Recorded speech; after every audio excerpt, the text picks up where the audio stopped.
जिन्होंने जंग आज़ादी में हिस्सा नहीं लिया, आज अगर वो वतन की मोहब्बत का दर्ज देंगे तो बड़ा गलत होगा। मैडम, मैं आपके सामने एक चीज पढ़ूंगा। 1937 रविंद्रनाथ टैगोर ने लेटर लिखा सुभाष चंद्र बोस को।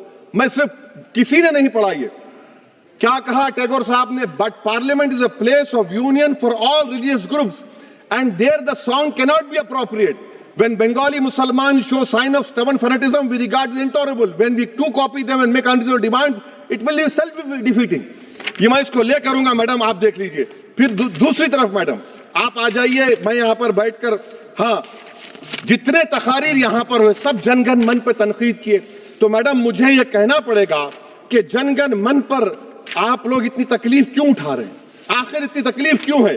तो मैं जब जाकर देखा तो मुझे 28 दिसंबर का ऑर्गेनाइजर मैगजीन का आर्टिकल मिला, जिसमें ऑर्गेनाइजर लिखता है कि what is the moral sanction behind government choice of Jana Gana Mana except that it can be made an item of entertainment at the sumptuous parties thrown by government officials.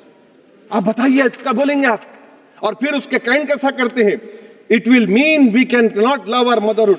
Madam please, it will mean that Vande Mataram is buried alive with the word Jan Gan Mana on the tombstone, for the tomb will also be of Jan Gan Mana of the will of the people. इस पर आप क्या बोलेंगे? Madam मैं आपको ये बताना चाह रहा हूं कि वतन की मोहब्बत हमारे लिए बहुत अहम है, मगर ये बताइए हमको कि अभी मैडम यहाँ पर आनंद मठ के बारे में बहुत कुछ कहा गया। मैं सिर्फ 2 मिसालें आपको देता हूं। आनंद मठ के पेज नंबर 70 और 80 को पढ़ लीजिए। इसके बाद सनातन जहां मुसलमानों के घर पाते थे, इन्हें आग लगा देते थे। आप पेज नंबर 98 पढ़िए। हमें सिर्फ इन मुसलमानों को जड़ से खत्म करना है, क्योंकि खुदा के दुश्मन बन चुके हैं। फिर आप पेज नंबर 115-16 दीजिए। फिर मुख्तलिफ इलाकों में मुसलमानों को सदा देने के लिए भेजे जाते, जहां मुसलमान आबादी नजर आती जला दिया जाता। फिर आप देख लीजिए मैडम सफ़े नंबर 120 पेज 120, बंकिम लिखते हैं कि सनातियों को मालूम नहीं था कि अंग्रेज हिंदुस्तान को निजात दिलाने वाले हैं।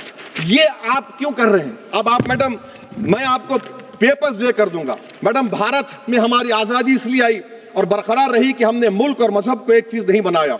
हमने ऐलान किया कि हमारी मुल्क मुख्तलिफ तबकात मज़ाहिब पर मुश्तमिल है। हमारे मुश्तरका तकदीर हमारी कौमियत का सरचश्मा है। यह खास जबान सखावत मजहब नहीं है। अगर वंदे मातरम का मतन कौम और मजहब को एक बना देता है, अगर हम इसे टेस्ट बनाते हैं वफादारी का, तो फिर मान लीजिए कि यह गांधी, अंबेडकर, टैगोर, बोस और लाखों आजादी के सिपाहियों की सोच को छोड़कर गोडसे की सोच की हिंदू कौमी परस्ताना, मैडम खत्म कर रहा हूं, हिंदू कौम परस्ताना को अख्तियार करेंगे।